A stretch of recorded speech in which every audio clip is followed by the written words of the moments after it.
তুমি কে আমি কে, রাজাকার রাজাকার, কে বলেছে সরকার সরকার। বাহ, কি চমৎকার বাণী, কি চমৎকার দেশের সিস্টেম, যেখানে পা চাটলে সঙ্গী, না চাটলে জঙ্গি, যেখানে অন্যায়ের বিরুদ্ধে কথা বলা যায় না, ন্যায্য অধিকার নিয়ে কথা বলা যায় না।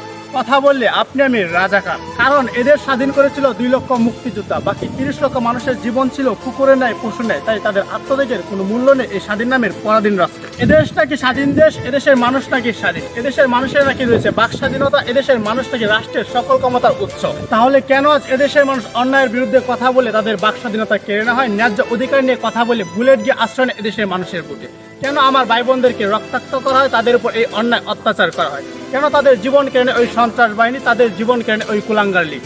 যেখানে আপনি আমি যোগদান করি আর গর্ব করে বলি আমি ওই কুলাঙ্গার লীগের অমুক তমুক, ধিক্কার জানা ওই কুলাঙ্গার লীগকে, ঘৃণা করে ওই জাতির শ্রেষ্ঠ সন্তান নামে পরিচিত ওই সন্ত্রাস বাহিনীকে, যাদের কথা ছিল সাধারণ শিক্ষার্থীদের ন্যায্য অধিকার আদায়ের আন্দোলনের পাশে থাকার, কিন্তু তারাই আজ সাধারণ শিক্ষার্থীদেরকে রাজাকার বানিয়ে তাদের জীবন কেড়ে নিল। এটাই কি আমার আপনার সোনার বাংলাদেশ? এই স্বাধীনতায় কি চেয়েছিলাম আমরা, যেখানে স্বাধীনতার 50 বছর পরও মায়ের বুক খালি করে তরতাজা প্রাণের বিনিময়ে অধিকার প্রতিষ্ঠিত করতে হয়?